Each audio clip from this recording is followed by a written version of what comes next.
Hi, this is Shay with Truxas Sales, here today doing a comparison on the Peterbilt 348 versus the Freightliner 108SD. Just going to walk around the trucks here, point out some differences and some similarities between the two trucks here.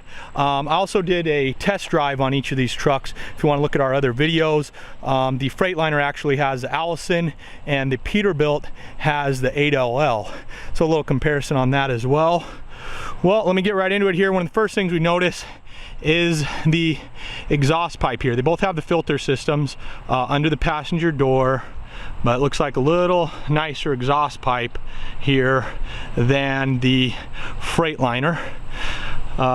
Bigger tip as well. And we got the hood here on the Peterbilt at, I would say this is probably about just under 6 foot, maybe 5'8". And these both have 20,000 pound front axles as well. So they just have different size tires, but they are both 20,000 pound front axles. And the Freightliner here seems to be about 6'6", so it might be about a foot difference between the two. The windshield, about the bottom of the windshield here looks a little lower on the Freightliner just because bigger windshield. If you can see that thing, just a big old windshield there. But the door lines, even though they're kind of on a little bit of uneven ground, looks like the window seals on the doors are probably about the same height. So the Peterbilt just has a little more sloping hood, whereas you can see the Freightliner 108SD has a little bit flatter hood and definitely bigger grille. I don't know if the radiators, there's any difference in size, but Freightliner has it beat here with the grille size as far as that goes. And these both have haul lane, ridge lane dump bodies on them. The Peterbilt here is a 3-axle dump truck configuration. This one has the Peterbilt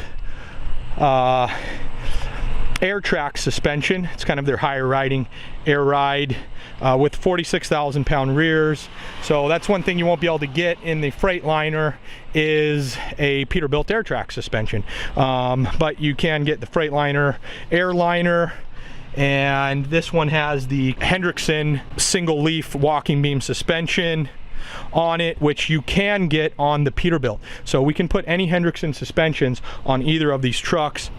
This has the Hendrickson lift axle suspension here. Just gonna come out here, take a look at the truck. Another thing, the Freightliner does not have the painted rear fender is on there. This is also a ridge lane dump body from haul lane manufacturing. This one has the high lift tailgate though. And these both have the exact same engine, but in the Freightliner it's called the Cummins L9, as you can see, and in the Peterbilt they have rebadged the Cummins L9 to call it the PACCAR PX9. So they're basically the exact same engine. And in the Peterbilt, I believe the PX9 is the biggest engine you could get in there, where in the 108SD, I think you can creep up to the DD13, get a little more power in this cab. So talking about the two cabs, this is basically a Freightliner M2 cab on the Freightliner, and this is basically a Peterbilt 388, 389, 386. It's all the same cab, but the window on the 348s is a single piece window, where on those other trucks it has a split window, as well as the dash being a little different. But the dimensions of the cab, the doors, all mirrors, all that stuff is interchangeable with any 300 series Peterbilt 367, any of that, as well as this being interchangeable with any Freightliner M2 cab. So go ahead and take a look in the Peterbilt here first. See, the door has power windows on this model, and even though this is the same cab as the 300 series, a little different dash, a little bit lower quality, but it's the same room in here, same room as any Peterbilt 388, 389, any of that stuff. So you can see we got the 8LL. This one is equipped with full lockers on it. Got the window there in the door, got the back window here, safety orange seat belts, cloth seats here, the black cloth. So this is basically just nothing special as far as the interior package goes on this Peterbilt.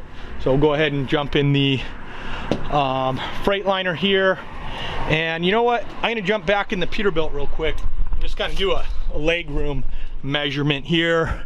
We got the seat against the window, and let's just see here, foot on the pedal. This one actually has electric brake controller, but we're looking at about 5-6 inches before my shin bones hitting the front there. This does have a tilt steering wheel on here, got the tilt lever right there as well. Now we'll check out the Freightliner here. So this has a lump in the back of it, so you can see in the floorboard there, if you can see that, it's flat in the front, but then it goes uphill here to the back. I guess it gives you more room under the cab where they can put, I guess, the windshield wiper fluid right there. And you can see it's getting a little dark out here, but there's big old space under here. I mean, somebody could literally crawl up under your cab and be hanging out there on the Freightliner. I think they might also use this as a cab over configuration or something, is why they have the dent here, because there's nothing really under here that you would need that for. I mean, they did put the batteries up under the cab. I guess that's kind of a nice feature, keep more of your frame rail clear. But here it is with the Freightliner. This one has manual doors, manual mirrors. The Peterbilt also did have the electronic mirrors, so that's definitely something that's a nice feature. But I guess if you want to save money, you can do without that. They also did without the back window. No back window in here as well. As far as the dashes, seem like they're about the same material. I don't know if I mentioned this already, but the Freightliner here is made in Mexico, and the Peterbilt cab, the particular 348, is made in Canada. So they are made in different places. Some of the other Peterbilts are made in Texas, but pretty much all the Freightliners are made there in Mexico. This one has Allison Auto. See the gauges here. I mean, I would say the Peterbilt gauge cluster here is a little bit nicer than the Freightliner. Same with the door panel, just slightly nicer. Has the pocket in there as well, where the Freightliner here you don't get that pocket. And if you look up top, you don't really have anything up there. I mean, I guess you could cut a hole in that to put your CB radio. I don't know, you might be able to put something up there and not have it fall down on you, but it's probably just going to come right back out, bouncing down the road with this Hendrickson walking beam suspension. Let's look at the legroom here with my foot on the pedal. The seat is pretty much all the way back. Seems almost like slightly less legroom. Oh, there we go. Now the seat's all the way back. So maybe about the same, I would say. So probably got about the same legroom as that 348 cab.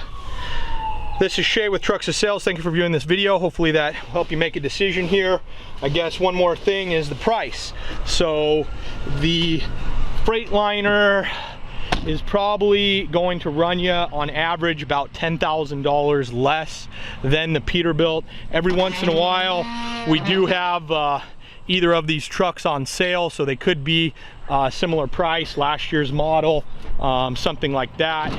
But for the most part, the Peterbilt's going to run you about $10,000 more with similar options. One other thing I forgot is to look at these front suspensions here. So the Freightliner has the old flat leaf suspension, where the Peterbilt has the tapered leaf. So the Peterbilt has about 3 tapered leaves to get it to 20,000 pounds, and the Freightliner has probably about 1, 2, 3, 4, 5, 6, 7, 8, 9, 10, 11 flat leaves on it. So the Peterbilt should ride a little nicer with that tapered leaf front suspension. I don't know if that's an option on the Freightliner. I would imagine not, but basically the flat leaf has been around since trucking existed here.